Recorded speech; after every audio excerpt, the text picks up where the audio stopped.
Okay, welcome back, everybody. Figured I'd make this as a video because it'd just be easier than typing it all out. I've had another question.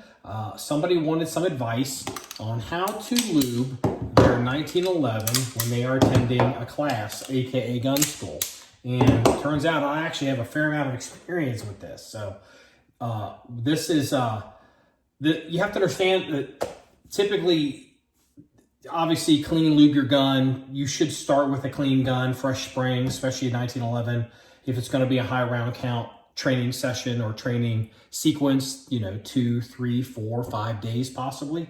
If you've got a gun that you got to change springs on, every 3,000 rounds, then, I suggest you start with fresh springs. But, spring technology has changed a lot with 1911s since I was in the game, but, we'll revisit that there in a minute. So what I like to do is, let's say I'm running a drill, I'm running classes, and it's not lunchtime, all right?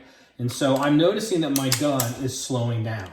So if I get a chance to jump off the line, run over and maybe grab some ammo to reload some magazines while maybe they're doing relays or something, it's an opportunity for me to address my gun as well. So what I do is, crack the gun open, and where I lube is, because I can't take the gun apart, I just don't have time. I will drop lube at the back of the rails. I'll hold the gun vertical, and I'll drop lube on these two rails and let it run down into the gun. I also will hit a little bit of lube up here at the where the bushing fits on the barrel, and then I will run lube right here at the hood, holding the gun vertical. So the oil will run down to the lugs. Because what you're really trying to do is you're trying to get the gun to get the oil. I can't really see it on film, but I'm holding it vertical when I cycle it, and I'm trying to get the gun lubed. Now, what you may also run into, and here's a little trick, if your gun is also getting fouled, the lube will generally take care, if it's a hot gun and, it's slowing down, the lube will generally take care of fouling in the lugs and in the rails. But on a high round count class, on a high round count gun, especially if one of your guys is running reloads, your breech face and your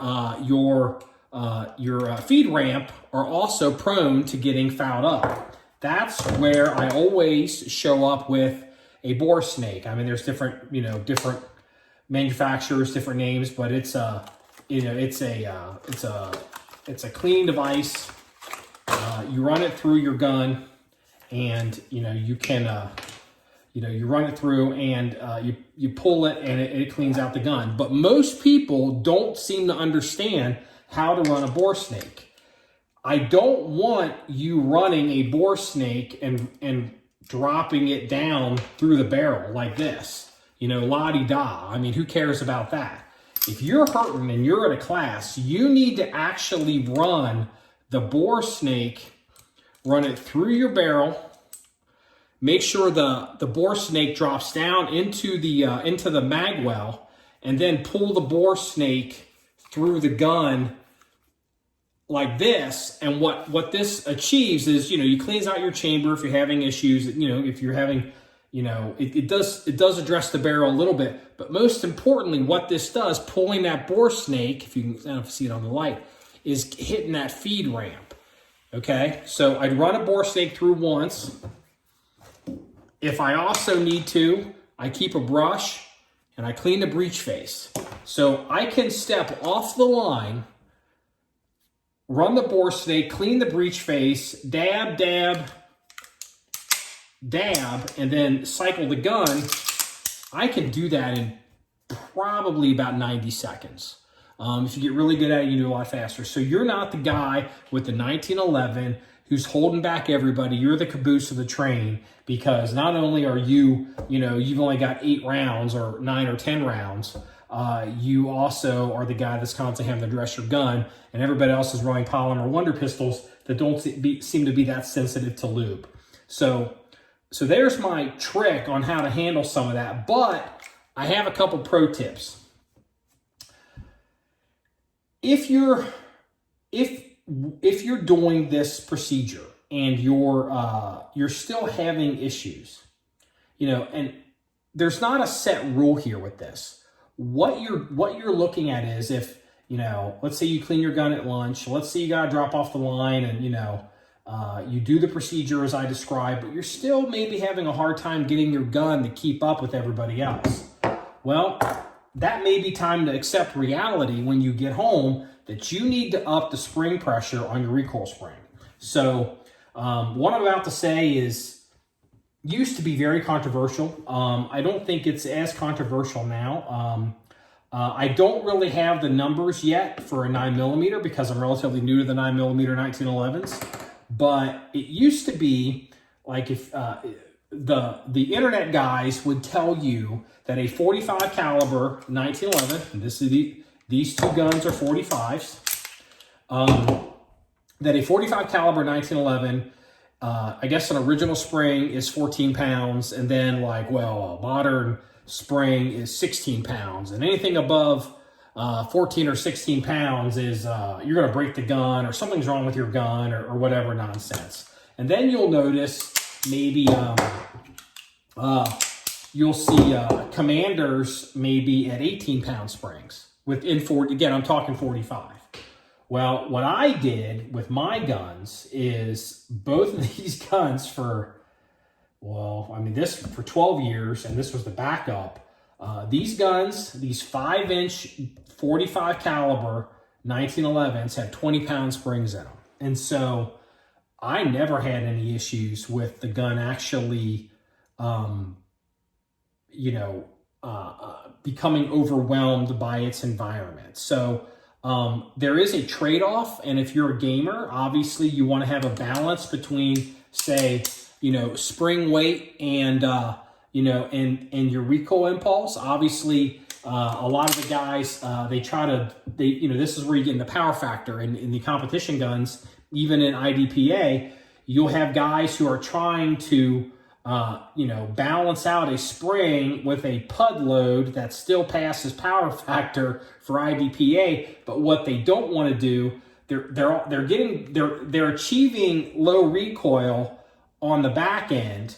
But what they're super sensitive about is they don't want the front of the gun when the slide closes to drop down at all, because that slows down their recovery. So they're fighting it this way and they're fighting it this way. My argument to that is I can't help you. You have to find the means to your own salvation. If your gun is running at whatever spring poundage that you have it at, and you're cool with it, stick with it. If you are having issues where your gun is becoming overwhelmed with its environment and usage, and you're either having to clean it constantly, or it's not even, the cleaning procedure is not even working, you got to up the spring poundage. Now, I will say this: when you go from a 20 pound 45 1911, okay, then you pick up something like a 9mm 1911 with I think this has got a 10 pound spring in it, or you pick up, say, a Glock 17, you literally feel like you're about to rip the gun in half. So, that's always a fun thing, because it's almost like the guys who in baseball, they put the weights on their bats and they swing them, and once they take the weights off and they go up to the batter's box, the bat feels a little bit more lively. When you go from the 20 pound to the 10 pound on the 9mm, you just feel like, you feel like you're Thor, or you're Incredible Hulk, and you want to rip the gun in half, which, it's not a bad thing. So hopefully this addresses the question. It should be pretty common sense. Oil drop oil under the bushing, drop oil on the hood, make sure it goes vertical into the lugs, oil under the back, on the rails. Just enough to go down, and keep the gun going. I will say this. I have noticed, because we are running some 1911s with red dots now, and that is something that we didn't have. Well, I didn't run them 15 years ago. I've noticed if I put too much oil here on the hood, like if I try to just douse this, which someone can be inclined to do, your first I don't know, magazine or two, you got oil coming all over your red dot screen. So if you want to go heavy, go heavy on the rails, and the bushing, it's generally fine. I would just put a little bit here if you're on a red dot, and just keep it basic, and you'll get through it, and you're gonna get used to it. They're gonna settle in, and it'll all be good. So hopefully this makes more sense than me trying to type it all out. If you have any more questions, hit me up an email or go to our website, John1911.com. That's JOHN1911.com. Remember, it's all about shooting guns and having fun, everybody. Have a good day.